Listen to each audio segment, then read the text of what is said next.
NATO sees Russia as an important partner, and the ties between them should be developed in many areas.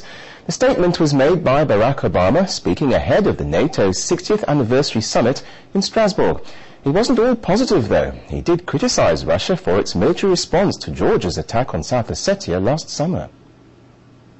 I think that we have to send a very clear message to Russia that we want to work with them, but that we can't go back to the old ways of doing business. Formal relations between NATO and Russia were relaunched last month. Earlier, all ties were suspended following last year's war in the Caucasus. Russia repelled Georgia's aggression against South Ossetia in August, in which scores of civilians and peacekeepers were killed. Moscow later recognized the independence of South Ossetia and Abkhazia. Both are still considered as its provinces by Tbilisi. NATO sees Georgia as a partner and promises to eventually grant Tbilisi membership in the alliance. And Dmitry Rogozin, Moscow's envoy to the alliance, lashed out at the criticism, saying Russia expects positive action and not just words from NATO leaders. We are eager to respond to positive signals coming from NATO, but we should differentiate action from words. If they want to pacify Russia to be able to expand eastwards, it's one thing, but what we are waiting for is real policy change. Barack Obama should distance himself from Georgian President Mikhail Saakashvili, who is a serial killer, and distance himself too from the policy of the Bush administration. That's one tip to the new US president if he wants to enjoy a good image in Russia. The NATO summit in Strasbourg is due to open in just a few hours' time, but has already been marred by violent protests. Riot police have used tear gas and rubber bullets to disperse angry crowds. More than 300 demonstrators have been detained. Tens of thousands are expected to take to the streets during the two-day summit.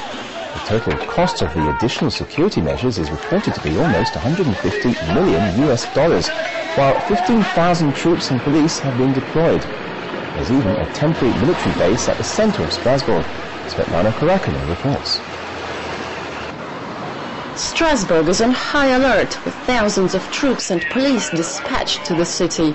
The summit will welcome France back into NATO's military command structure 40 years after it opted out.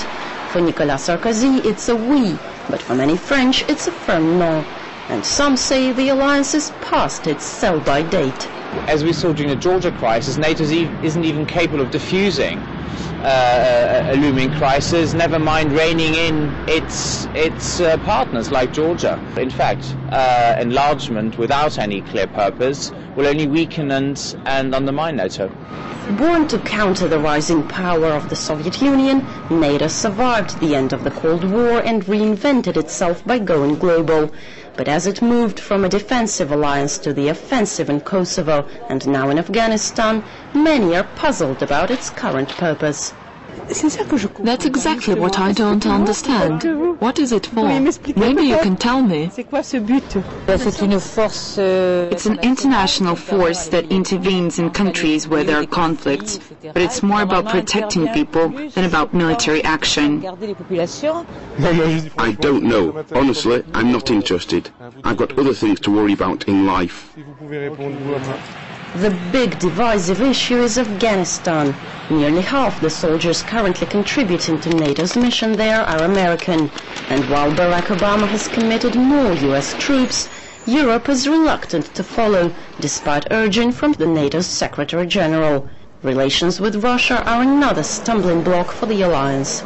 It's still being used as an instrument of American geopolitical strategy. And in particular, it's being used for the American goal of encircling Russia and making an enemy of Russia. The relationship sank after the August conflict in the Caucasus. Russia opposes NATO expansion and is against Washington's plans of anti-missile defense shield in Eastern Europe, backed by all NATO members. With the Americans having trouble drumming up support and relations with Russia unresolved, the alliance may have some tough soul-searching to do.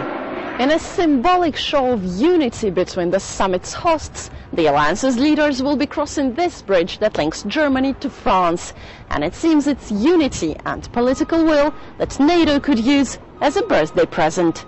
Svetlana Kurakin.